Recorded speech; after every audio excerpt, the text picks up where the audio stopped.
Shalom, shalom taifa teule. Shalom wapendwa, watakatifu wa Bwana. Shalom Conference des Grands. Tunawasalimu ninyi wote ambaye mnakusanyika ndani ya gundi letu la Conference des Grands.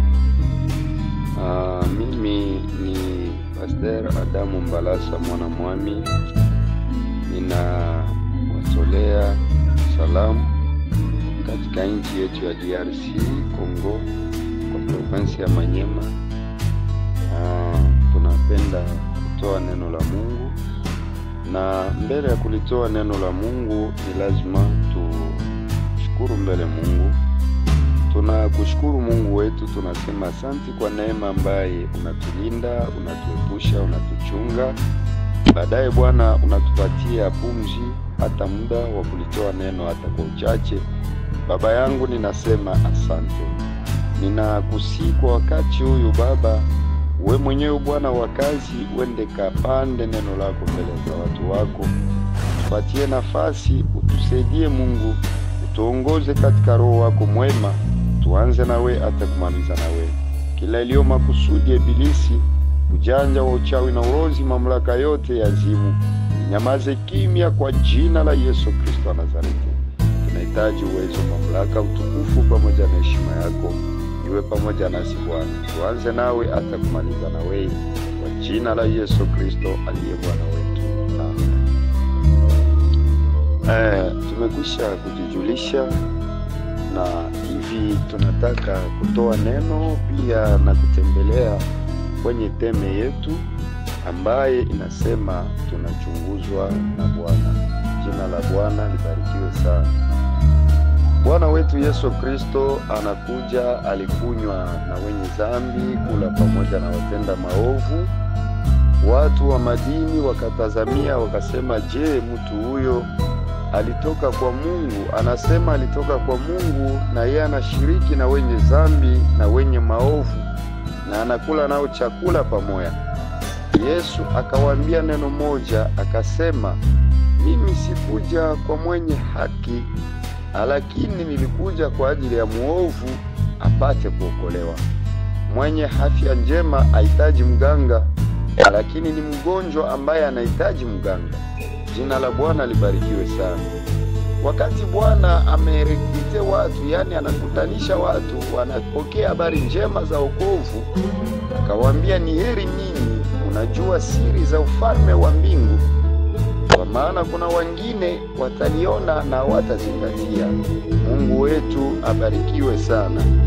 Na ukasoma kwenye kitabu kimoja, Bwana anawaambia kama nguruwe akikimbia machafuko, yani mtu akikimbia machafuko ya dunia, akirudilia tena, uchafuko wa huyo mtu wa pili unashinda wa kwanza. Mungu wetu abarikiwe sana. Tunapenda kulifundisha teme ambayo linasema tunachunguzwa na Bwana. Ni kwa sababu gani? Kwa sababu sisi ni kondoo wa zizi la mwana kondoo wa Mungu. Na kila mchungaji wa kondoo anachunga kondoo wake vema, na anawachunguza kondoo wake. Kama mbwa mwitu akipenda kuja, anapambana naye. Kama kondoo akipenda kwenda nje ya zizi, anamchunga na kumrudisha. Jina la Bwana libarikiwe sana. Ndugu zangu, mtumishi mwenzangu, nilipenda kukufasiri ama kuhubiri kwa wakati huu kusema kama kuna wakati ambaye Yesu alikuja kwa ajili ya wenye dhambi wapate uzima, wapate kutubu, wapate kuokolewa. Na kama wakishasikia injili ya Yesu Kristo, wanamwamini kuwa Bwana na Mwokozi wao, wanakimbia machafuko ya dunia. Pale wanakuwa kondoo wa zizi lake, na pia anawachunguza kinaganaga. Wanatembeaje? Wanaishije? Wanasemaje? Wanafikiriaje? Wanatendaje? Jina la Bwana libarikiwe sana. Ndio ninataka kuwafundisha kama. Asante. Tunakushukuru Mungu wetu kwa kidogo ambacho unanisaidia kwa wakati huu. Basi Bwana nasema asante. ninaiacha mbele yako. Wewe mwenye Bwana wa kazi ubariki na kuitia mafuta.